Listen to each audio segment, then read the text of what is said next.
大家好，欢迎来听小萌讲故事。今天咱们聊聊《聊斋志异》里头一篇叫嫦娥的故事，说的就是那月宫里的仙子怎么就下了凡，跟那个凡人小子的这么一段传奇。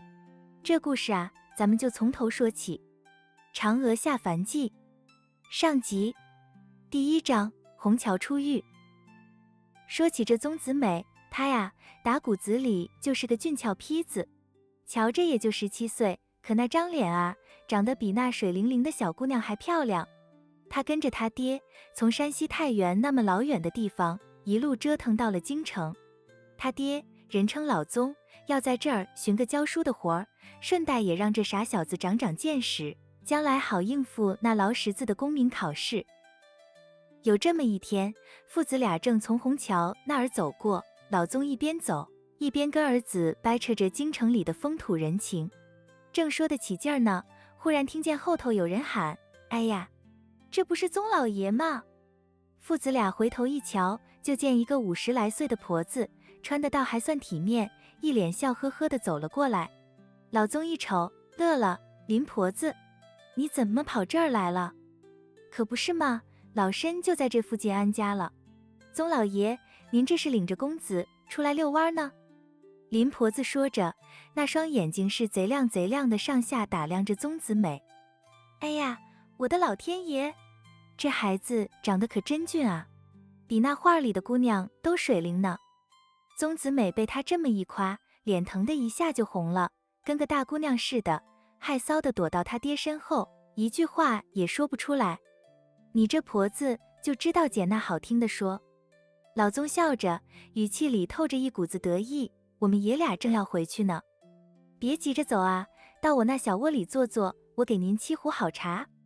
林婆子拉着老宗的袖子，跟个粘人的牛皮糖似的，这不是难得碰见吗？怎么着也得让我尽尽地主之谊，叙叙就不是。老宗被他拉得没法子，只好跟着林婆子去了他家。这是个小小的4合院，瞧着是袖珍了点儿，可收拾的是窗明几净。林婆子一边忙着烧水沏茶，一边嘴里就跟那倒豆子似的，一个劲儿的唠叨：宗老爷您是不知道，我一个人过这日子有多冷清。今儿个能瞧见您，我这心里头就跟那开了锅似的，甭提多高兴了。正说着话呢，从里屋里一个姑娘娉娉婷婷的走了出来，瞧着也就17、18岁，可长得那叫一个绝啊！眉毛弯弯的，像天边的月牙儿，那双眼水汪汪的，跟那秋水似的，皮肤白的跟那新剥了壳的鸡蛋一样。走起路来，脚步是轻飘飘的，跟那仙女下凡似的，一点烟火气都没有。宗子美一瞧见她，那眼珠子就跟给胶水粘住似的，再也转不动了。心里头呢，就跟有个小鼓槌在敲似的，扑通扑通的跳个没完。说来也怪，那姑娘瞧见宗子美，脸上也是一亮，那惊喜的样儿，就跟瞧见了个许久不见的老朋友似的。她偷偷地扫了宗子美几眼，那眼神儿里头透着一股子说不出的温柔和情意。老宗看的也是一愣，忍不住在心里赞叹：好吗？这姑娘长得可真是个大美人啊！林婆子一听老宗这话，那可来了精神，赶紧凑上前去，跟那说没事的，宗老爷您瞧见了吧？我正想跟您提这事儿呢。您家公子啊，长得温温和和的，一看就是个有福气的好人。这丫头呢，也没个依靠。您要是不嫌弃的话，让他们俩结个亲家，怎么样？这话一出口，宗子美的脸又疼的一下就红了，跟那熟透的红柿子似的。那姑娘也把头低了下去，羞答答的，就跟那含苞待放的荷花似的。老宗愣了那么一下，接着就放声大笑，那笑声能把屋顶都给掀开。林婆子，你这话说的可真叫个金贵，这可是一言千金的事儿啊！说着就拉起宗子美，快给林婆婆磕个响头。这话儿啊，可比那金子还金贵呢。宗子美是糊里糊涂，可心里头早就乐开了花，赶紧就给林婆子磕了个头。她偷偷地瞄了那姑娘一眼，那姑娘也正巧抬眼瞧她，俩人的眼神儿一碰，又都跟那触了电似的，赶紧又把头给低了下去。对了，老宗问道：这闺女叫什么名儿啊？嫦娥。林婆子笑得跟朵花似的，就是月宫里头那个嫦娥的嫦娥。这丫头命苦，爹娘都没了，一个人投奔到我这儿来的。我瞧着她可怜，就把她给收留了。说起来，这孩子可不一般，会的东西多着呢。喝完了茶，父子俩告辞回家。一路上，宗子美那魂啊，就跟给那钩子勾走似的，心不在焉的，满脑子都是嫦娥那双水汪汪的眼睛。回到家里，老宗跟媳妇儿说起这事儿，笑道：“我今儿个跟那林婆子打趣呢，说要给咱儿子定亲。什么打趣不打趣的？”宗子美一听，急得跟那热锅上的蚂蚁似的：“爹，您刚才可是答应了的。”老宗瞧着儿子那认真的样儿，是又好笑又好气：“你这傻孩子，我那是跟他开玩笑呢。你当那婆子是什么好人？他是把那姑娘当摇钱树似的养着呢，就指望着能卖个好价钱。咱家穷的冒烟儿，哪儿拿得出那么多银子啊？”宗子美一听，心里头通的一下，凉了半截。可那嫦娥的模样啊，就跟那烙铁烙在心上似的，怎么也抹不掉了。到了晚上，他躺在床上，就跟那煎饼似的，翻来覆去的睡不着觉，脑子里头全是嫦娥的影子。月光从窗户纸儿上头照进来，他就痴痴的想：嫦娥啊嫦娥，你该不会真是月宫里头的仙女吧？咱们什么时候才能成亲呢？第2章，错失良缘。这一年的光景过得是真快，跟那流水似的，一眨眼就过去了。可对宗子美这小子来说，这一年过得可真是煎熬。他呀，是茶不思饭不想，心里头就跟长了根草似的，老想着嫦娥。有时候走在街上，看见个背影儿跟那嫦娥似的，心里头就跟那打了鼓似的，咚咚的跳个没完，赶紧追上去瞧，可回回都跟那撞了南墙似的，白高兴一场。说来也怪，这一年里，宗子美总能在街上跟那姑娘碰个正主。有时候是在菜市场，嫦娥瞧见他，会主动上前，那声音跟那黄莺叫似的：“宗公子，进来可好？”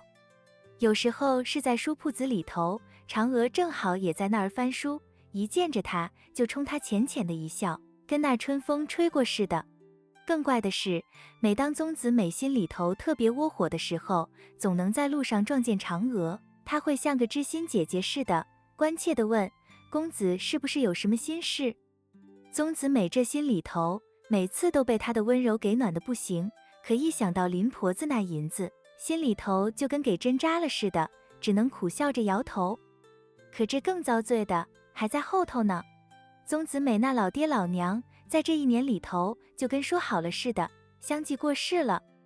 先是他爹得了个疾病，没多大会儿功夫就撒手人寰，跟那风中落叶似的，说没就没了。他娘呢，本来身子骨儿就弱，老头子一死，他那根儿气也跟着断了，也去了。宗子美这一下子就成了个孤儿。虽说家里还留下了那么点家底儿，可这日子就没从前那么敞亮了。他呀，就跟那没了窝的鸟儿似的，孤零零地处在世上。守孝对年和炉后，宗子美这心里头就跟那猫抓似的，实在是忍不住了。他心想，我得去瞧瞧嫦娥，哪怕娶不上，能见着一面，我也就知足了。于是他托人去找林婆子，提起了当年他爹说的那门亲事。谁曾想，林婆子一听，那脸立马就拉下来了。他心里头早就算计开了，当初那话不过是随口一说，谁知老宗这么快就撒手去了，银子的事儿自然也就黄了。如今嫦娥是越长越俏，来提亲的人是络绎不绝，出的价儿也跟那水涨船高似的。他心里头嘀咕，当初那句话不过是个由头，这小子还当真的不成？哎呀，宗公子，您瞧您这话说的，当年你爹跟我打趣呢，我这么个老糊涂，哪儿记得什么定亲不定亲的？宗子美一听，急的是脸红脖子粗：“林婆婆，您怎么能这么说话呢？我爹当年可是当着您的面让我给您磕过头的。”林婆子眼珠子一转，叹了口气，那声音跟那拉风箱似的：“公子儿，不是老身不念旧情，可您也得替我寻思寻思，我养活这丫头容易吗？吃的喝的穿的戴的，哪样不花钱？现在这丫头出落得跟那出水芙蓉似的，我原本指望着能嫁个好人家，收过像样的聘礼，给自个儿养老呢。您要是真心想娶她，那就得拿出500两银子来。500两？宗子美一听这数儿，那脑袋嗡的一下，就跟给当头一棒似的。他家里头的全部家当加起来也没超过150两，上哪儿去凑这500两啊？林婆婆，您这不是拿我寻开心吗？我哪儿有那么多银子？那就没辙了。林婆子把手一摊，脸上是半点情分都没了。我总不能白白的把这闺女给您吧？宗子美气的那脸都绿了，可又没办法，跟那斗败的公鸡似的，蔫头耷脑的回了家。偏巧就在不久前，他家西边搬来了一户新人家，是个寡妇，领着个女儿，那闺女叫叮当，瞧着跟宗子美差不多年纪，长得也俊俏，虽然比不上嫦娥那种仙女气儿，可也是个水灵灵的美人胚子。这叮当啊，是个鬼灵精怪的丫头，3天2头的就往宗子美家跑，今儿个借个针线，明儿个借点盐醋，总有说不完的由头。这么一来二去的，俩人就熟得跟那一个锅里吃饭似的。宗子美这心里头原本就给嫦娥一个人站着，可人是肉长的，不是木头疙瘩。叮当对她这么亲热，她这心啊也跟那暖炉似的，慢慢的热乎起来。她发现啊，这叮当说话有趣，笑起来眼睛弯弯的，跟那天边的月牙儿似的，瞧着也怪招人喜欢。天价彩礼把那姻缘路给硬生生的截断了。可这心里头本来就给嫦娥一个人站着的宗子美，又能不能容下别的姑娘？这命运的捉弄啊，就像那说不清道不明的玩意儿，这小子到底会做出个什么样的选择来？好了，今天这故事就先说到这儿，咱们下回嫦娥下凡记接着给您唠。